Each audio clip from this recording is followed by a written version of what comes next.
Perkenalkan, nama saya Yoga Okta Setiawan, NIM 2430 1070 3001. Di sini saya ingin menjelaskan tentang kebijakan publik dengan mata kuliah kebijakan sektor publik yang diampu oleh Pak Edi Cahayanto.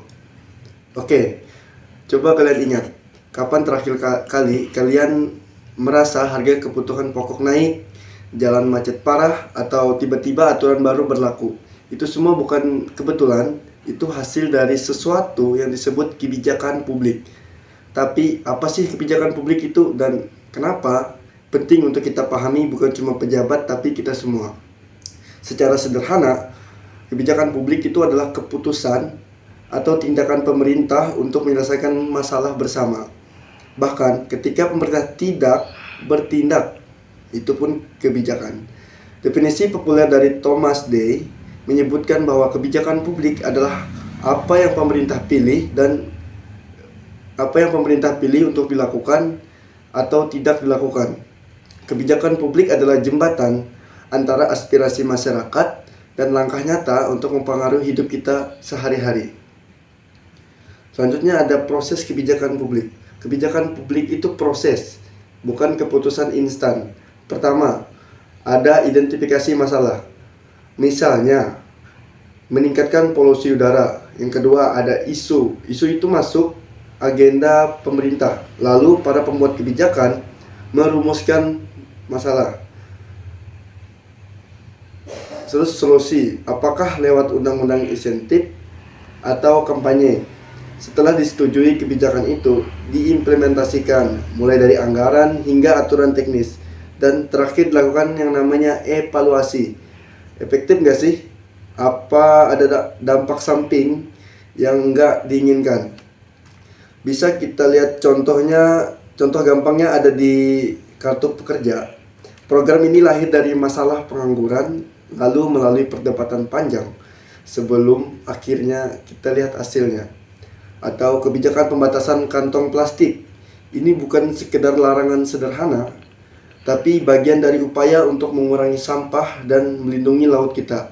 Bahkan, MRT Jakarta adalah kebijakan publik yang mengurangi kemacetan dan polusi. Semua ini membuktikan bahwa kebijakan publik itu mempengaruhi hidup kita. Bahkan kita jarang menyadari itu. Mungkin kalian ada bertanya, apa sih MRT Jakarta itu? MRT Jakarta adalah sistem transportasi massal berbasis rel modern di Jakarta yang beroperasi dari jalur laut, tanah, dan layang, menghubungkan Lebak Bulus dengan Bundaran HI. Selanjutnya,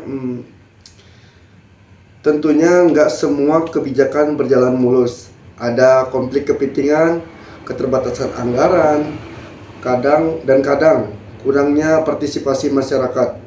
Kita sering dengar program bantuan tidak tepat sasaran atau kebijakan yang menimbulkan masalah baru. Karena itu, kritik publik dan evaluasi itu sangat penting. Ya. Kita butuh kebijakan tidak hanya terlihat bagus di atas kertas, tetapi juga efektif dan adil di lapangan. Nah, disinilah peran kita. Kebijakan publik itu bukan hanya urusan pejabat. Kita juga punya suara. Kita bisa menyampaikan pendapat, ikut bermusyawarah, bahkan berdiskusi di media sosial untuk memberi masukan. Partisipasi ini membuat kebijakan lebih relevan dan transparan. Di era digital, cara untuk kita terlihat lebih mudah.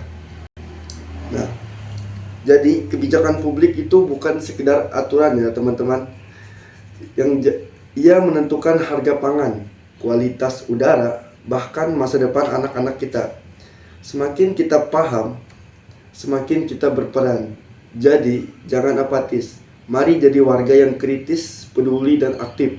Karena perubahan besar sering dimulai dari suara kecil yang berani berbicara. Sebelum saya tutup, di sini saya ingin menjelaskan sedikit tentang bukan menjelaskan, tapi saya merekomendasikan aspek penting. Sini terdapat 3 aspek. Yang pertama, aspek perencanaan. Nah, di sini kita melakukan analisis mendalam terhadap masalah yang akan kita pecahkan. Selanjutnya kita memastikan juga kejelasan tujuan dan sasaran kebijakan tersebut. Lalu kita harus bisa mengembangkan indikator yang berhasil dan terukur. Aspek yang kedua ada aspek implementasi. Nah, kita harus bisa membangun koordinasi yang efektif antara pemangku kepentingan. Terus kita juga harus bisa memastikan seperti itu ketersediaan sumber daya yang memadai. Selanjutnya kita harus bisa melakukan monitoring dan evaluasi yang berkala.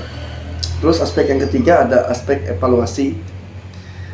Di sini kita harus bisa menerapkan sistem evaluasi yang sangat komprehensif, bisa memanfaatkan umpan balik untuk perbaikan kebijakan.